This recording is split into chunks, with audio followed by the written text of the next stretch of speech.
gabi po sa bawat isa. Dagdag lang po ako ng konti. Sabi po rito sa ating aralin, at sinabi niya sa kanila, ingatan ninyo kung ano ang inyong pinakikinggan. Sa panukat na inyong sinusukat ay kayo'y susukatin at higit pa ang sa inyo ibibigay. Dito po sa ating aralin, medyo malabo po yung dulo. Sino po yung higit pa ang sa inyo ibibigyan? Yung sumukat ba? O yung nakinig ba? Parang merong konting tanong, di po ba? Pero pag binasa nyo sa English, makikita po natin. And he said unto them, take heed what you hear, tuldok. With what measure ye make, it shall be measured to you, tuldok. And unto you that hear shall more be given. Yung palang nakikinig, yung pala ang bibigyan ng higit. Kaya pala bandang taas ng ating aralin, kung sino ang sino man ay may mga pakinig, na ipakikinig ay makinig. Yung pala, yung bibigyang higit, yung may pakikinig upang ipakinig.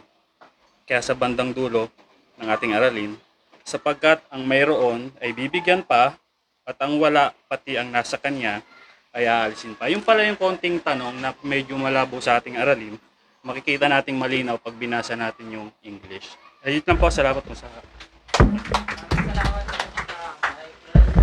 sunod natin kapatid na David Susan.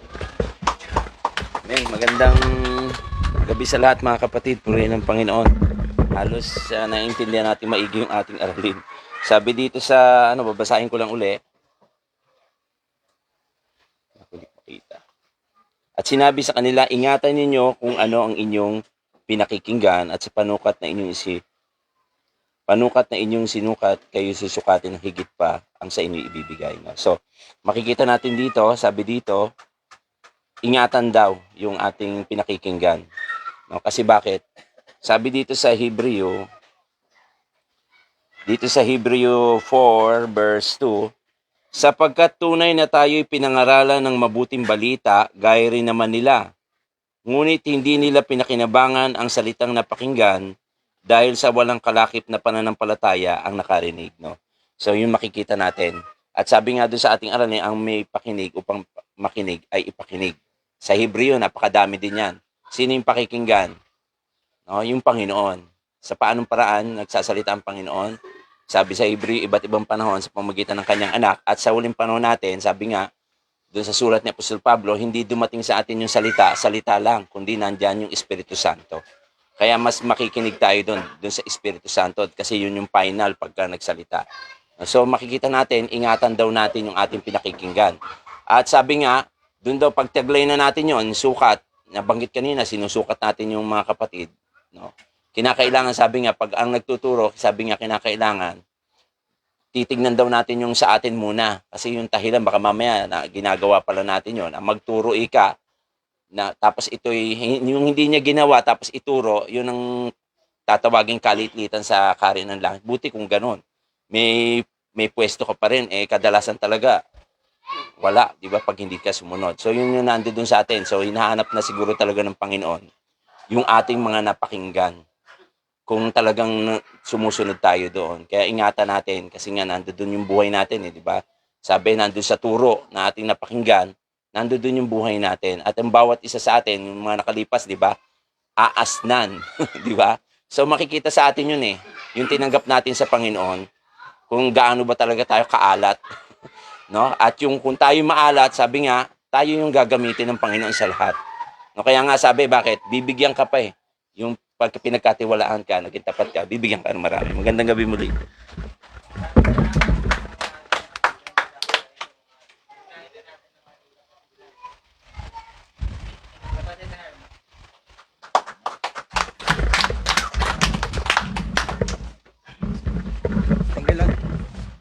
Magandang gabi sa Panginoon. Purihin siya.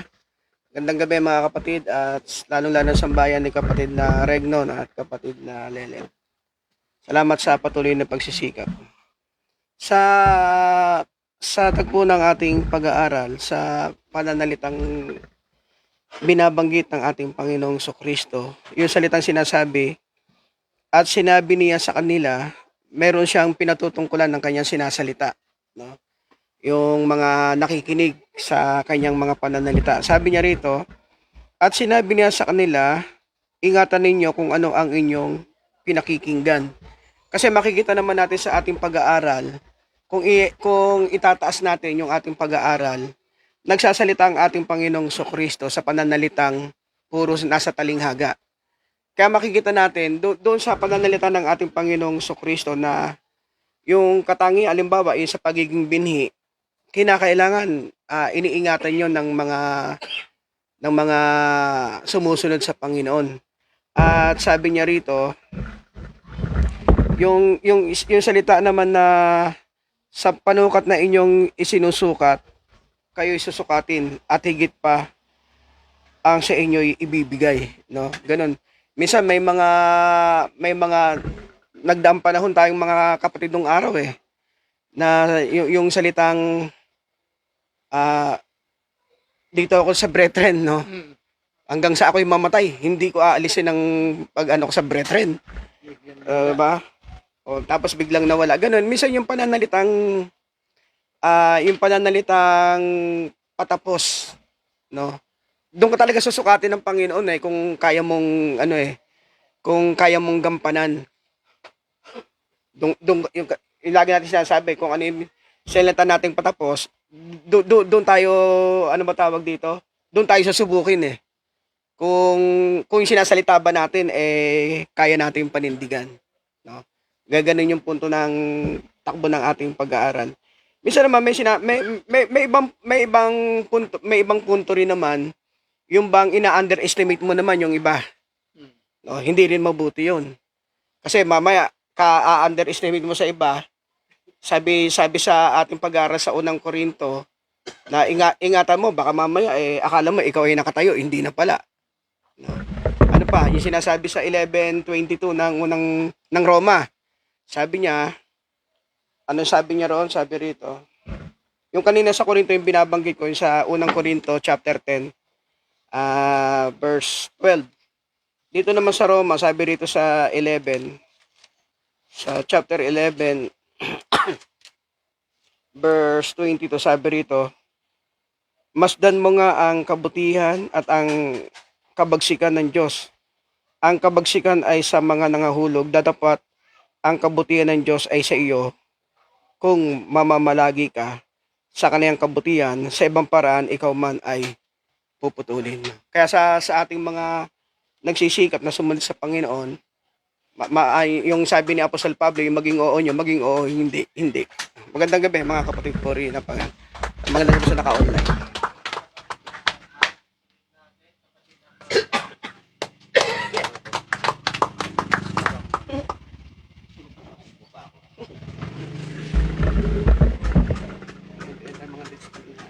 Oo nga. Magandang gabi sa bawat isa po rin ng Panginoon. Maging doon sa ating kapatid sa online na nakikinig. Magandang gabi sa bayan ni kapatid na Regnon, kapatid na Lelet. Magandang gabi sa bawat isa. Maganda po yung pinag-aaralan natin at napakaganda ng mga pagbabahagi ng mga kapatid. Nais lang po natin na banggitin na ang kapisanan po, itong ating kapisanan, meron itong mataas na pagtanggap, no, ukol sa Panginoon. Yung salita na dala ng kapisanan ay mataas. May kataasan siya. Dahil ang ating napapainggan ay hindi buwat sa napag-aralan, sa eskwelahan, napag-aralan, kung saan-saan. Ito ang ating napapainggan ng mga salita. Katulad ng ating Panginoon mismo, direkta nilang naririnig yung salita. No? Direkta yun. Siya si mismo ang ating Panginoon nagsasalita rito. Kaya ingatan ninyo yung sabing ganyan, ang inyong pinakikinggan. Kailangan intindihin mo, unawain natin, gawin yung ibig sabihin ng ating Panginoon. Yung sa kanyang sinasabi. Ganun din sa atin. Masasabi natin yung salita na pinakikinggan natin dito. No? Ay may kataasan sapagkat hindi ito salita lang ng kung sino, kundi ito'y salita na may gabay ng Espiritu Santo. Sabi sa aklat ng unang Tesalonica, dito sa 1, ito yung taglay ng kapisanan. Sa unang Tesalonica, ito sa 1, 4 hanggang 5. Sabi rito, yamang aming nalalaman, brethren, na minamahal ng Diyos, ang pagkahirang sa inyo, kung paano ang aming ebanghelyo ay hindi dumating sa inyo sa salita lamang, kundi sa kapangyarihan din naman at sa Espiritu Santo at sa lubos na katiwasayan, na gaya ng inyong nalalaman na kung anong pagkatao namin ang aming ipinakita sa inyo dahil sa inyo. Kapansin ninyo, yung ebanghelyong dumating, sabing gano'n sa inyo, yung napainggan natin ng mga salita, dumating sa inyo hindi sa salita lamang. Kung papansin ninyo, iba ito doon sa mga malaking kasi narinig nila yun, sa salita lang yun. Pero dito, hindi sa salita lamang, kundi sa kapangyarihan din naman ng Espiritu Santo. Mayroong kapangyarihan ng Espiritu Santo, may gabay. Yun yung pinauunawa sa kapisanang ito. Kaya mataas yun eh. Kaya nga sabi ni Pablo sa Roma, sa 15:17, ganito yung pagkakasabi. Sa 15:17 ng Roma, meron nga akong ipinagmamapuri kay Kristo Jesus sa mga bagay na nauukol sa Diyos. Ano yon? Sapagkat hindi ako nangahas magsalita ng anumang bagay. Tanyo, maliban na sa mga ginawa ni Kristo sa pamamagitan ko sa pagtalima ng mga hintil sa salita at sa gawa, sa bisa ng mga tanda at ng mga kababalaghan sa kapangyarihan ng Espiritu ng Diyos. Ganun yung sinasabi ni Apostol Pablo. Ganun din yung ating napapakinggan, mga kapatid. Kaya pinaiingatan siya. Kasi mataas yun, mataas din na expectation na dapat makita sa bawat isa sa atin. Kasi yung katotohanan na yun, na ibinigay sa atin ng Panginoon, may bisa. Bakit? Kasi nagpapatunay doon yung Espiritu Santo. Kaya may kabigatan.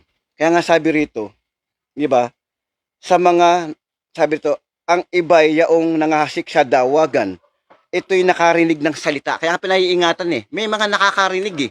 Pero ang sabi rito, ang mga pagsusumakit na ukol sa sanlibutan, daya ng kayamanan, pita ng mga bagay na nagsisipasok, ang nagsisiinis sa mga salita at ito'y naging walang bunga.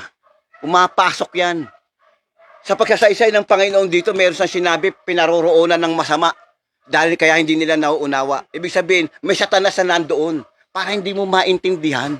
Pero sa atin, nauunawaan natin. Tinatalo natin yung espiritu ng kadiliman dahil naiintindihan natin. Pero ang sabi rito, gumagawa siya. Gumagawa siya para tayo dayain ng kayamanan, dayain ng pita ng laman, dayain ng mga bagay na ukol sa libutang ito para tayo ay mahiwalay doon sa salita nito. Kaya nga sa sukat ng iyong panukat, doon ka susukatin. Purihin ng Diyos. Marami pa akong gusto sabihin pero magandang gabi sa bawat isa.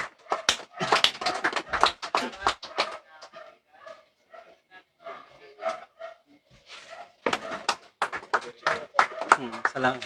Puri na Diyos, salamat sa Panginoon. At binabati ko rin po yung buong Justinville sa buong sambayan ating kapatid na Reg, kapatid na Lelet, online. Magandang gabi. No, sa ating pag-aaral na napakaganda, no? Na bagamat maraming dapat na ginagamit ng mga panukat, no? Sa iba't ibang mga katuruan, isa yung panukat na ating tinataglay. Panukat natin yung salita ng Panginoon, no? May bilanggit nga doon sa Kawikaan 19:27 na mag-ingat ka anak ko doon sa pakinig ng salita na maliligaw lamang kung naililigaw ka lamang, no? Dito para sa maling kaalaman. Maging sa mga katuruan, sinabi ni Apostol Pablo kay Timoteo, no? Mag-ingat kayo sa iyong turo, sa iyong aral. Kasi nga yung nakikinig, para kang binabagit niya, no? Sa iyong paghahayag ng aral, ng salita, ililigtas mo yung mga nakikinig. Kaya napakahalaga na malaman natin ng kasukatan ng bawat nagpapahayag. Kasi maraming mga paalala sa atin sa unang 1 for sa chapter 4, no, yung mga espiritong naghahayag, may panukat tayo yung salita ng Panginoon. Kaya iniingatan natin yung pakikinig. Kasabay ng mga pagpapahayag ng mga kapatid, sa bawat pagpapahayag, no, tanda natin, no, na pinaunawa ng Panginoon, yung Espiritu Santo, hindi po yung ginagamit yung talitayan na nagsasalita. Yun dapat intindihin natin yun. Ang salitang yun galing sa Diyos. Kahit na sabi natin sa kanyang sarili o sa protector, kaya sabi natin sa kanya, hindi, galing doon sa Diyos yun eh. Kanya lang inahayag sa atin. Dapat mahalang maunawa natin yung pagpapahayag ng Espiritu Santo, hindi galing sa kanya. Sa Diyos talaga yun. Mahalagang maunawaan. Kaya sa atin, pinapakita yung haba, yung lalim, yung sukat ng mga salita ng Diyos. Pinaunawa sa atin eh. Malalim, mga talinghaga, pinapaunawa sa atin. Kaya yung bahagi ng kanyang salita, kasi pag dito lang sa utak natin yon, memory natin may daya eh. Pag medyo magkakaedad na, nawawala na eh. Kaya nga inilalagay yun sa puso. Kahit na walang salita, sa pamamagitan ng iyong paglakad, makikilala ka na ikaw ay tunay na Kristiyano. Kasi nga yung ilaw ka lang sa limutan, hindi nilalagay dun sa taguan, kundi sa tamang kalalagay niya. Kaya nga ipinapakita sa isang Kristiyano na siya talaga yung sulat na buhay na nakita bilang isang tunay na alagad ni Kristo, yung nakikinig ng salita ng Panginoon. Handa kang tumanggap ng criticize. Kasi hahanapin talaga sa iyo eh. Hindi yung mabuti mong gawa, kundi yung pagkakamali mo. Natural yon. Hindi pwede na porket ang isang aso, halimbawa, nagkakalukal siya, babatay mo kagad. Yung pagbawi ba? No. Tingnan mo yung sinasalita kung may katotohanan siya. Para mabagon mo yung sarili mo. Pero ganun din, mahalagang maunawaan natin kung bakit. Kadalasan sa aso, pag tumatawal dyan, iba yung tao. Kilala niya kanyang amo eh. Kaya kapag tumatawal yan, hindi ka kilala niya. Kailangan makita rin yun, di ba? Ganun yung aso, ganun eh. Pero pag amo niya, alam niya yun. Kaya handa tayo doon sa mga bagay na ganun. Hindi tayo katulad ng isang nakikisaw-saw. Kasi halimbawa yung baboy, hindi tayo pwedeng, kasi yung baboy, hilig yan sa dumi. Hindi yun ang tinuro sa atin. Yung karumihan. Pwede nga, nakisama minsan, pero hindi tayo katulad niya na mahilig sa dumi. Dito tayo sa sa pagiging isang malinis. Kasi nais ng Panginoon maging malinis tayo. No. Yung buong sangkap ng katawang ito kailangan maging malinis siya. Upang laging maunawaan natin yung salita ng Panginoon. Kailangan tanggapin natin ng lahat ng ito. Kasi may hangganan tayo, yung salita ng Panginoon, walang hangganan siya. Kaya napakahalagang unawain ang bawat salita. Yung ating narinig, kailangan nating isa puso ang lahat ng ito. Puri ng Panginoon, magandang gabi po.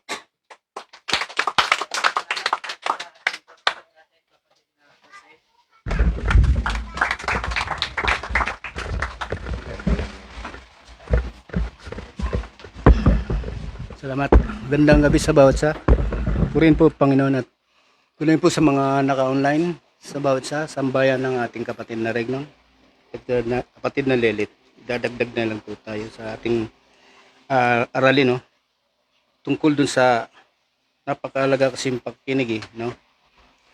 At hindi nagtatapos dun sa pagkinig, kundi sabi dun sa 1:3 ng Apokalipsis, mapalad ang nakikinig, ang bumabasa, nakikinig at tumutupad ng hulang ito sapagkat ang panahon ay malapit na. Kaya kailangan sama-sama yan, yung pakinig, no? Pagbasa, at yung napakalaga yung pagtupad. Yan po yung hanapin sa atin ng Panginoon. Yung gawa natin, hindi lamang dun sa pakinig, pero isa yan sa sangkap na para maging ganap tayo, yung pagkinig. Kasi sabi sa aklat ng Job, sabi rito sa Job ng 34:3, sapagkat ang pakinig ay tumitikim ng mga salita, gaya ng ngalangala na lumalasa ng pagkain. No? Parang pagkain niya na ilalasa natin. Inaman natin yung sarap ng pagkain. Ganun pa sa salita ng Diyos. No? Dito tayo nagsimula eh. Sa 10:17 ng Roma sabi, ang paniniwala ay nanggagaling sa pakinig at ang pakinig ay sa salita ng ating Panginoon Kristo. Doon tayo nagsimula eh. Nung matanggap natin ang pananampalataya kay Kristo, no? Nagbunga tayo. At ngayon nagbunga tayo, ano ba kailangan? Pinapaingatan din kasi may kaaway na gumagala eh. Kailangan talaga pag-ingat, no? Sundin natin yung mga utos ng Panginoon. Kasi sabi sa 5 ng Ecclesiastes, ang nag-iingat ng utos ay hindi makakaalam ng masama, no? Pagka iningatan natin ang utos. Maski nandun na tayo sa pananampalataya, di ba? Merong merong nawawala, no? Natatakwil. Ganun sa Pero yung nag-iingat, no? At ganun ng kanyang masalita at ginaganap, no? Sabi rito sa yung 19 ng kawikaan, ang nag-iingat ng utos, sabi ron 16, ay nag-iingat ng kanyang kaluluwa. Pero yung hindi nag-iingat, sabi ron, ay mapapahamak, ibilawag ito sa Kaya napakalaga na yung pakinig ng salita. Hindi lang tama yung mga binanggit ng kapatid mo. Hindi lang sa kaisipan natin ilalagay, no? Kundi sa puso. Kasi ang Diyos tumitingin sa puso eh. Napakalaga, nakatatakin sa ating puso na hindi natin na kalimutan yung mga salita niya. Sabi dito sa 19:16, ang nag-iingat ng utos ay nag-iingat ng kanyang kaluluwa. Ngunit ang walang babala sa kanyang mga lakad ay mamatay. Pagka winalang halaga mo yung utos, doon ang yung pagkakaroon ng pagkakasala eh. Yung sumalangsang ka na sa utosan eh. Kasi ang pagsalangsang sa utos, no? Ano bang nakabangin doon? Yung pagsalangsang sa utos, kasalanan yun. At yung pag nagkasala ka, ron? Ang kabayaran ng kasalanan ay kamatayan. 6:23 ng Roma. Kaya ganun po yung sa atin, itong sa ating aralin, sa salita talaga rito yung ating Panginoon Kristo. Yung unang panahon, doon sa mga apostol, doon sa mga alagad niya. Ngayon sa panahon natin, galing dito sa ebanghelyo na papakinggan, nababasa natin. At yung isinusugo niyang Santong Espiritu, siya yung nagsasalita, no? Nang galing sa ating Diyos. Kaya kailangan talaga yung susundin mo yun. Kung ano yung hinahabilin sa atin ng protector, yun ang dapat nating sundin, no? Huwag natin ipagwalang bahala yun, yung mga sinasabi nila. Kasi buhay yun, diba? May mga nangyayari na yun sa ating mga hindi umanunod sa utos ng protector, no? Kaya, naging kapahamakan yung nangyari sa kanya. Purin pa, Panginoon, magandang gabi.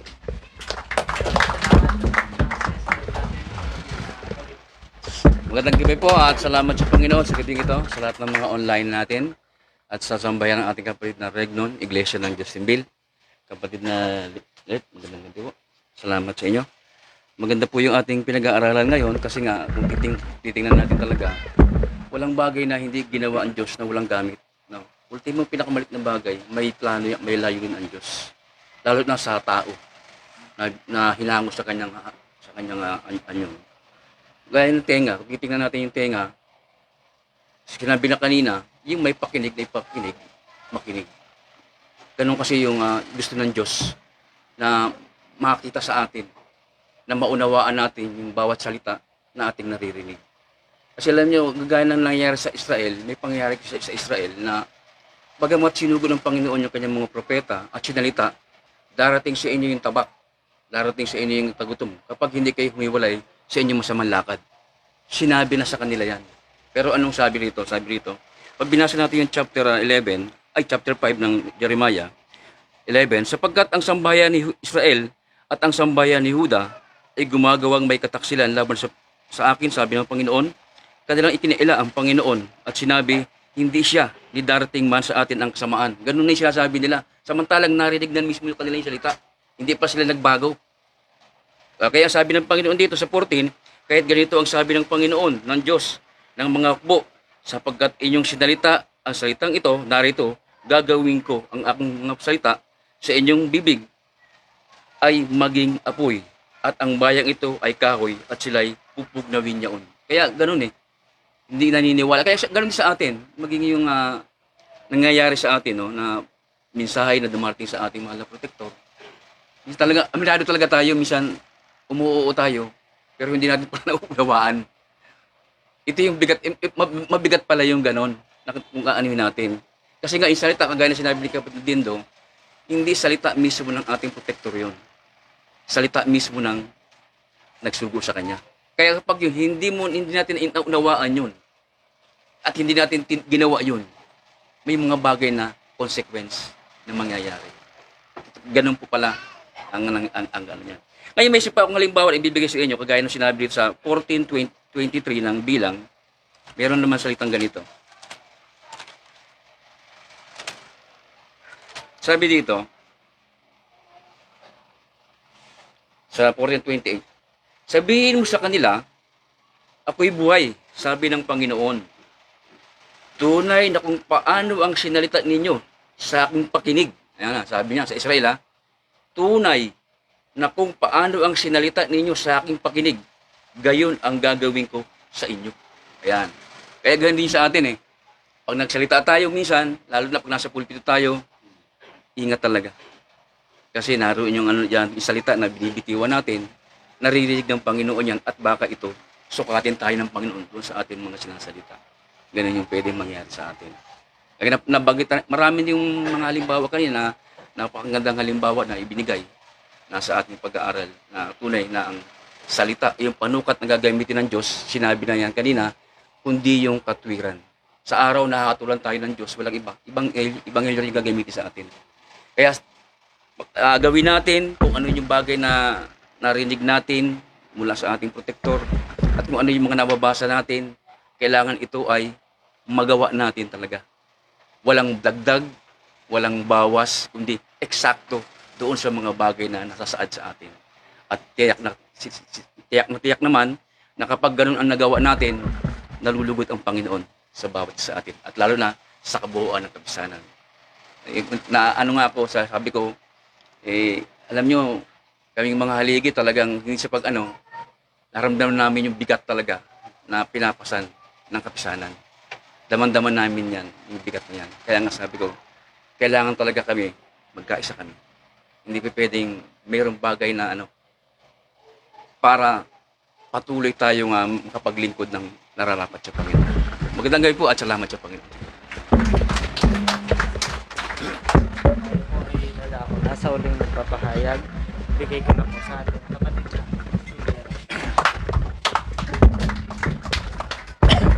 Magandang gabi sa inyong lahat mga kapatid. Sa sambahay ng kapatid na Tita, sambahay ng kapatid na Elmer, yan na gabi sa inyo. Sa mga naka-online, magandang gabi. At napakaganda yung paksa at takbo ng ating mga Arlene sa gabing ito. Ito, magsahayag tayo ng kaunti. Napakarami nang naipahayag na mga hiwaga dito sa ating aralin sa gabing ito. At ngayon, magdaragdag tayo doon sa mga inihayag ng mga kapatid. At sabi nga dito sa ating aralin, dito sa 4:24 ng Marcos, sabi dito, O sige, Simon. At sinabi niya sa kanila, ingatan ninyo kung ano ang inyong pakinggan. Sa panukat na inyong sinusukat ay kayo susakatin. At higit pa ang sa inyong bibigyan. Ngayon, doon sa pakikinig, sabi dito, ingatan. Ano ba yung, bakit pinapaingatan sa atin yung pakikinig natin? Unang-una, yung paniniwala natin, nagsisimula yun doon sa pakikinig. Roma 10:17. Diyan nag-uumpisa yung paniniwala natin eh. Ngayon, kapag naniniwala na tayo, ang susunod doon, sasampalataya na tayo. Pero hanggat hindi natin pinaniniwalaan yung mga salita na naririnig natin, hindi tayo makakapanampalataya eh. Kailangan maniwala muna tayo. Sunod yung pananampalataya natin. At ngayon, ang tanong dito, saan ba tayo makikinig? Sino ba yung pakikinggan natin ngayon? Na kinakailangang ingatan natin yung ating pakikinig. Doon pa rin sa karugtong nung ating binasa kanina, Roma 10:17, sabi roon, at yung pakikinig ay doon sa mga salita ni Kristo. Sa mga salita ng ating Panginoon. Doon dapat mapokus ang ating pakikinig. Kasi ngayon, napakaraming nangangaral ngayon, ebanghelyo rin ang ginagamit, pero may dagdag.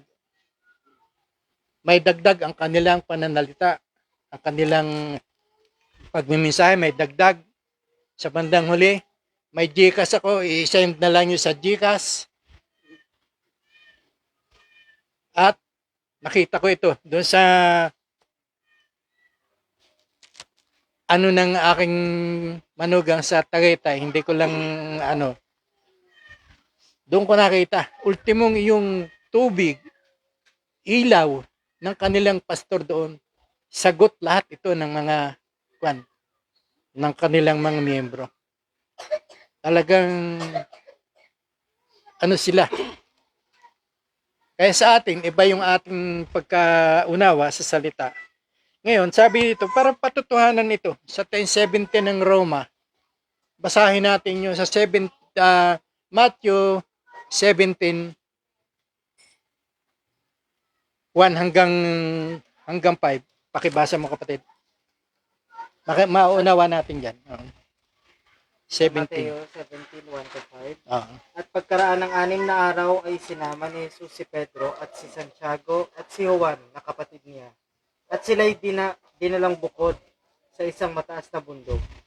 At nagbagong anyo siya sa harap nila at nagliwanag ang kanyang mukha na katulad ng araw at pumating tulad sa ilaw ang kanyang mga damit. At narito napakita sa kanila si Moises at si Elias na nakikipag-usap sa kanya. At sumagot si Pedro at sinabi kay Jesus, Panginoon, mabuti sa atin ang tayo dumito. Kung ibig mo ay gagawa ako rito ng 3 tabernakulo. Isang sa iyo, isang kay Moises, at isa ang kay Elias. Samantalang nagsasalita pa siya, narito ang isang maningning na alapaap ay lumilim sa kanila. At narito ang isang tinig na mula sa alapaap na nagsasabi, ito ang sinisinta kong anak na siya kung kinalulugdan. Siya ang inyong pakinggan. Maliwanag ngayon na ang ating dapat pakinggan yung sinasalita ng ating Panginoong Jesucristo. Itong tinig na nagmula doon sa makinang na alapaap na ito ang sinisinta kong anak, siya kung kinaluluguran, siya ang inyong pakinggan. Hindi tayo makikinig doon sa iba-ibang mga nangangaral ngayon na kung ano-ano mga ipinangangaral sa atin. Nandyan yung sacrificial offering, nandyan yung transportation offering, kung ano-anong offering dyan, 10 offering na, mag-request ng prayer request, may sobre, hindi tayo doon dapat makinig. Sa salita ni Kristo tayo dapat makinig. Doon, yun ang ating Ngayon, ano ba itong salita ni Kristo ngayon? Ito yung ating ngayon, sentro natin ngayon, itong salita ni Kristo, ano ba ito? Doon sa aklat ng Roma 1:16 at 17, makikita natin ito. Kung alin ba itong salita ni Kristo na ito. Pakibasa, kapatid. Roma 1:16 and 17. sapagkat hindi ko ikinahihiya ang ebanghelyo, sapagkat siyang kapangyarihan ng Diyos sa ikaliligtas ng bawat sumasampalataya, unay sa Hudyo at gayon din sa Griego. Sapagkat dito ang katuwiran ng Diyos ay nahahayag mula sa pananampalataya hanggang sa pananampalataya, gaya ng nasusulat. Ngunit ang ganap ay mabubuhay sa pamamagitan ng pananampalataya. Ganap mabubuhay tayo sa pananampalataya kung tayo ay inaari nating ganap ang ating sarili. Mabubuhay tayo ayon sa pananampalataya. Isang suportang verse dito, yung 1 Korinto 15:1 and 2 na iniaral ni Apostol Pablo sa mga taga-Korinto. Tungkol pa rin yan sa Ebanghelyo, kapatid. Ganito po ang pagkakasulat sa 1 Korinto 15:1 and 2. Ngayon pinatatalastas ko sa inyo mga kapatid ang ebanghelyo na sa inyo'y aking ipinangaral, na inyo namang tinanggap, na siya naman ninyong pinananatilihan. Sa pamamagitan naman nito'y ligtas kayo, kung matyaga ninyong iingatan ang salitang ipinangangaral ko sa inyo, maliban na kung kayo'y magsipanampalataya ng walang kabuluhan. Sa atin kasi, ang layunin ng ating pananampalataya yung pagkaligtas ng ating mga kaluluwa. Wala tayong ibang minimiti doon sa yung layunin ng ating pananampalataya, yung pagkaligtas. Kaya napakahalaga na yung mga salitang napapakinggan natin, iniingatan natin yan. Itinatanim natin sa puso at hindi lang itinatanim. Sabi nga sa Lucas 11:28 ng Lucas, sabi doon, pakibasa mo kapatid at yung mahalagang verse yan. Ito po ang pagkakasulat. Lucas 28. Ng Lucas. Datapwat, sinabi niya, "Oo, bagkus na lalong mapapalad ang nangakikinig ng salita ng Diyos at ito'y ginaganap." Yun. Ang pinakamahalaga sa atin, nakikinig tayo ng salita at yung ating salitang napapakinggan, ginaganap natin. Ipinamumuhay natin. Yun ang sinasabing panukat sa atin. Yung salita mismo ng Diyos, yun ang susuot sa atin. Kaya pinanghawakan ko yung mga salita ng Diyos eh. Alam naman niyo yung kasaysayan ko. Malimit ko nang binanggit sa inyo. Nung inusig ako ng aking mga anak na mga malalaki na, sabi nila, paano sila mag-aaral dahil ayaw ko na mag-abroad, tinawag ako dito. Anong sagot ko sa kanila? Mag-aaral kayo. Makakatapos kayo. Meron akong salitang pinanghahawakan. Mateo 6:33. Nasabi, kung uunahin natin yung kaharian ng Diyos, lahat ng bagay, lahat ng kailangan natin, idadagdag sa atin yan. Pinatunayan niya ng Diyos sa amin. Sa dami ng aking anak, pinatunayan ng Diyos yan. Dahil inuna ko yung kanyang kaharian. Inuna ko yung pagkatawag sa akin dito. Bagaman ako'y naka-schedule umabroad, hindi ko pinahalagahan yun. Ang pinahalagahan ko yung pagkatawag sa akin dito. Bilang itinalaga ko sa isang maghahayag ng salita, maghahayag ng kanyang katotohanan. Pinanghawakan ko yan. Hanggang ngayon, pinanghahawakan ko yung mga salita ng Panginoon. Kaya nga hindi ako natatakot eh. Sabi ko nga, kahit nung pumutok ang bulkan, sabi ko kahit pumutok ang bulkan, hindi ako natatakot, hindi ako na. Katunayan, sa bahay namin, wala akong nakitang alikabok sa bubong ng bahay namin. Samantalang yung iba nagkakayod ng alabok sa bubong ng kanilang bahay. Yan, bunga yan ng mga pananampalataya natin. Hindi ako nagmamataas, kundi ang inaano ko lang, kung ano yung iniaaral sa atin, panghawakan natin yun. Huwag tayong lalabas doon. Ano pa, isang katunayan pa rito. Sabi rito, bakit dapat nating ingatan? Doon sa aklat ng Mateo, chapter 13, verse 19 hanggang 23. Pakibasa mo kapatid yan, tuloy-tuloy. Mateo 13:19-23. Kung ang sino man ay nakikinig ng salita ng kaharian at ito'y hindi niya napag-uunawa ay pinaroroonan ng masama at inaagaw ang nasik sa kanyang puso. Ito yung hasik sa tabi ng daan. Okay, sandali muna kapatid ha. Paliliwanag natin yan. Ito, yung kung sino may nakikinig at hindi niya nauunawa yung mga napapakinggan niya. Ika nga'y pasok din labas din ay pinaparunan ng masama at inaagaw yung salita, inaalis yan. May nag-aalis ng salita na ating naririnig, kaya pinaiingatan yan. Pag hindi mo iningatan yan, may kukuha niyan, may aagaw niyan. Sabi ni kapatid na kanina, nandoon si Satanas. Aagawin yung salita sa atin. Bagamat napakinggan na natin, may aagaw niyan. May mag-aalis niyang salita sa atin. Tuloy kapatid. At ang nahasik sa mga batukan ay ang nakikinig ng salita at pagdakay tinatanggap ito ng buong galak. Gayon may wala siyang ugat sa kanyang sarili kundi sanggaling tumatagal at pagdating ng kapighatian o pag-uusig dahil sa salita ay pagdakay na titisod.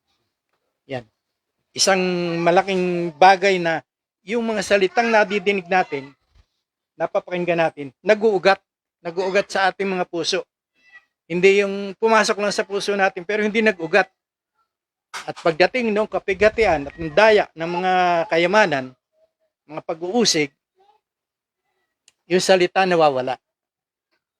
May nag-aalis din ng salita. Kaya napakahalaga na ingatan yung lahat ng mga napapakinggan natin salita, lalo na yung salita ngayong gabing ito, na napapakinggan natin sa mga kapatid at maging sa akin. Ito hindi ko salita. Ito'y salita ng Panginoon ito na ipinagkatiwala sa amin para ipahayag sa kapisanan. Tuloy kapatid. At ang nahasik sa mga dawagan ay yaong dumirinig ng salita. Ngunit ang pagsusumakit na ukol sa sanglibutan at ang daya ng mga kayamanan ay siyang umiinis sa salita at ay nagiging walang bunga. Mapansin natin dito, yung mga tumanggap ng salita, tapos ay nagsusumakit doon sa ukol sa sanlibutan ito, inaalis din ang salita dyan. At yung daya ng kayamanan. At yung mga masasamang pita ng laman. Yan ang kaya pinalalayo tayo doon sa mga sanlibutan, doon sa ugali ng sanlibutan, tayo doon. Kasi nga, pwedeng hilahin tayo niyan. Bagaman meron na tayong pananampalataya, gaya yung ating inaano dito yung meron na, dadagdagan pa, at yung wala, pati yung nasa kanya, kukunin pa. Kaya, tuloy kapatid.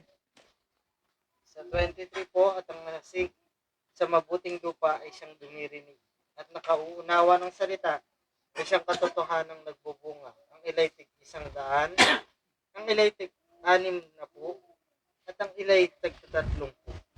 Yan. Nagbunga na ito. Naalala natin yung talinaga na yung mga nagbigay ng talento, nagbigay ng 10, nagbigay ng merong nagbigay ng isa. Yung isang ginawa nung isa tinago pa. Di ba inalis sa kanya yon, yung isang yon?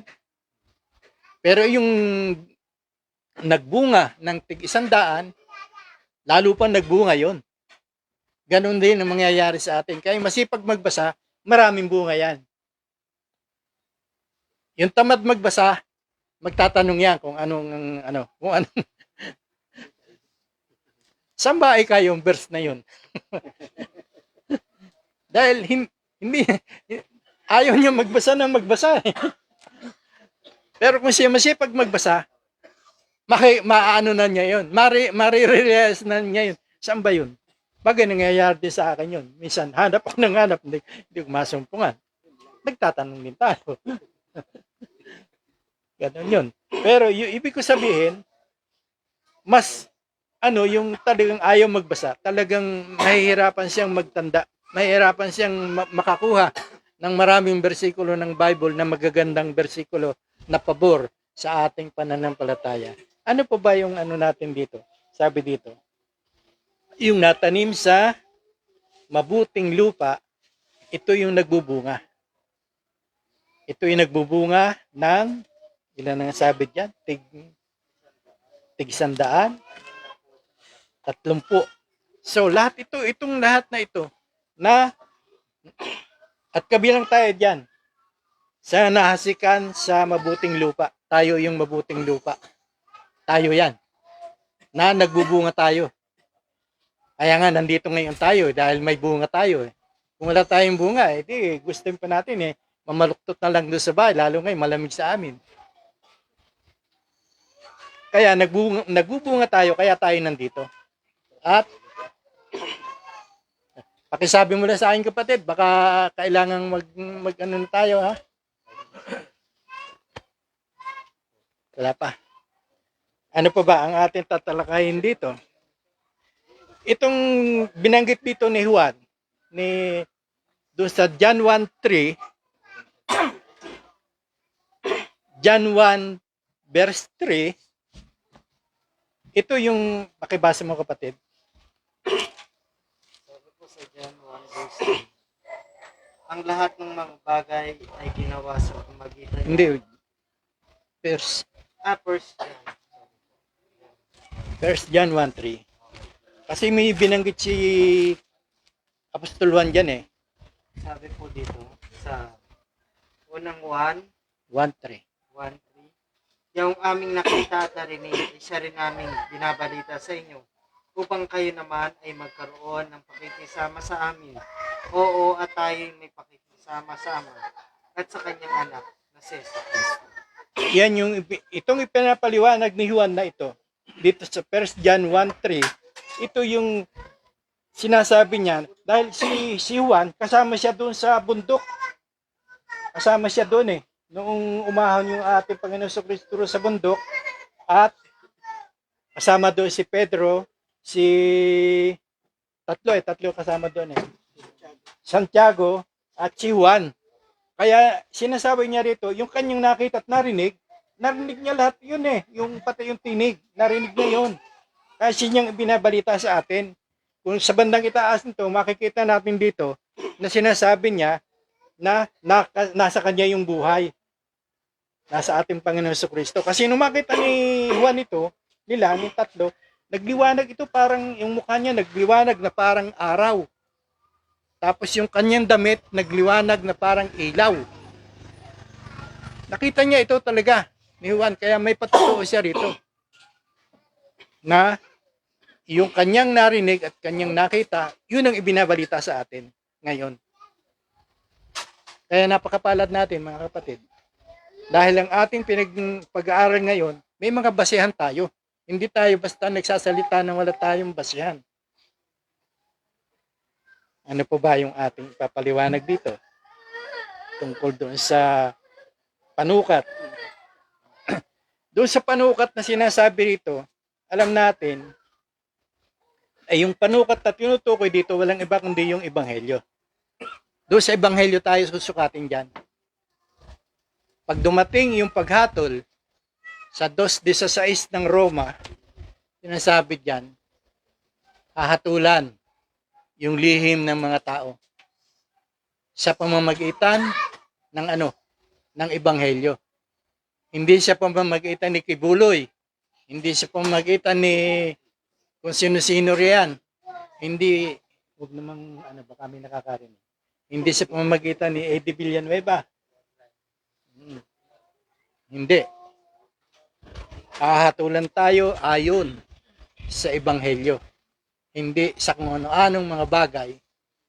Maaaring itanong sa atin, ginanap mo ba itong ebanghelyo? Kasi itong ebanghelyo, ito ang nagtuturo, ito yung ito yung pamumuhay ni Kristo, yung salita ni Kristo at pamumuhay ni Kristo na ipinakita sa atin. Kaya siya naging nagkatawang tao dahil nga upang patunayan niya na kung paano ba dapat mamuhay ang tao bilang tao.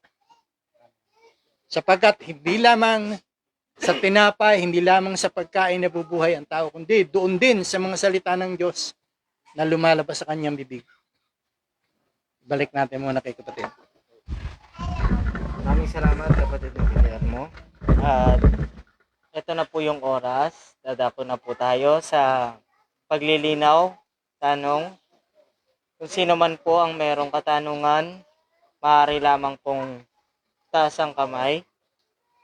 Mga kapatid, may tanong po ba? Mga kapatid, wala po? Kung wala po, akin na pong ibabalik ulit kayo. Hindi na po. Kapatid na Aiden daw. Wala? Okay po. Ibabalik na po natin kay kapatid na Guillermo sa pagpapatuloy. Salamat. Baka maya-maya ako naman na magtanong. Maganda ba? Meron ka ba itatanong? Salamat.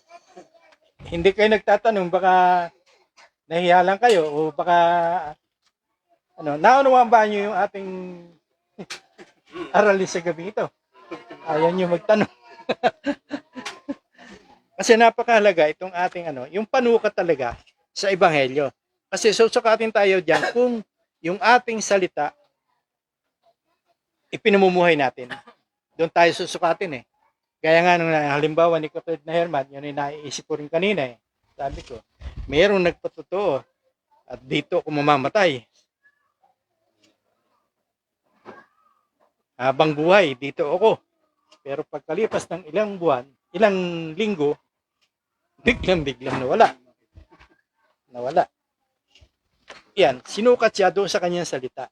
Ngayon tayo, doon sa ating salita, kaya nga sabi nga, yung ating oo, yung sa ng Mateo, yung ating oo maging oo at yung ating hindi ay maging hindi. Kinakailangan yun. Ngayon, doon sa, sabi rito na huwag tayo doon sa Matthew 7, sinasabi rito, sa 1 hanggang 2, may pakibasa mo rin kapatid, tatawakayin natin na kaunti yan. Sabi po sa Matthew 7:1 and 2, huwag kayong magsihatol upang huwag kayong hatulan, sapagkat sa hatol na inyong ihahatol ay hahatulan kayo at sa panukat na inyong isusukat ay susukatin. Sabi na iba, huwag daw humatol. Pero ang sabi ng ating Panginoon Jesucristo sa 7:24 ng Juan, pakibasa mo rin kapatid, para maunawaan natin na pwede tayong humatol. 1 po. 7:24. Sabi po sa 7:24, huwag kayong magsihatol ayon sa inyo, kundi magsihatol kayo ng matuwid na paghatol. Matuwid na paghatol. Kung maalala natin si Apostol Pablo, hinatulan niya ni si Apostol Pedro nahatulan ni Apostol Pedro yan dahil nga doon sa hindi na matuwid yung kanyang paglakad. Ngayon, ang sinasabi rito na huwag tayong mga hatulan sa isa't isa. Ikaw hahatol ka. Sabihin mo, ikaw kapatid, huwag kang magnanakaw. Ikaw na may nakaw ka rin ng nakaw. Ay di maibabalik sa iyo yung yung salita, yung hatol mo, maibabalik sa iyo. Kaya sabi, huwag na tayong maghatulan sa isa't isa. Kundi, ang ihatol natin ay yung sinasabi na huwag tayong maglagay ng katitisuran sa daan ng ating mga kapatid. Kasi nga, pag-aaral natin nung nakaraang pag-aaral natin na napakabigat yung makapagpatisod ka sa isang kapatid, lalo na kung mapapatisod mo yung bago-bago pa lang na sumasampalataya, napakabigat. Sabi nga, magaling pa raw yung bitinan ka ng isang gilingang bato at itapon ka sa dagat at may mapapakinabang pa. Anong pakinabang doon? Hindi ka na makakapagpatisod. Yun ang ibig sabihin nun. Hindi ka na makakapagpatisod. Nandun ka na sa ilalim ng dagat Hindi ka na lilitaw doon Dahil may nakabitim gilingang bato sa liig mo Yun ang pakinabang doon. Hindi ka na makakapagpatisod. Kaya napakabigat yung makapagpatisod ka, bagaman yung natisod, kasama rin yan sa mapaparahamak yung natisod. Pero ang dahilan, yung kadahilanan, sabi nga doon sa aba, doon sa 18 ng Matthew, sa aba nung nagpapatisod, maigi pa, yung mabitinan ka ng isang gilingang bato at itapon ka sa dagat, may mapapakinabang pa. Ganoon ang kabigatan ng isang nakakapagpatisod. Sa atin, mag-iingat din tayo mga kapatid. Ingatan natin yung ating sarili, ingatan din natin yung ating mga kapatid. Baka ngayon, hindi yung ating mga kapatid naman, kung sakalit napapagsabihan natin, huwag naman sa mamaloob. Inyong isipin lang kung ang sinabi ng isang haligi ay katotohanan, bulayin ninyo, isipin ninyo. Ngayon, kung nagsasalita ang isang haligi na sa kanyang sarili lamang, tinataas niya ang kanyang sarili, yun ay isang malaking tanong. Dapat ba natin sundin yun? O hindi? Kasi sabi dito, hahatulan tayo ayon doon sa ating mga kilos. Sabi doon sa unang Samuel 2:3.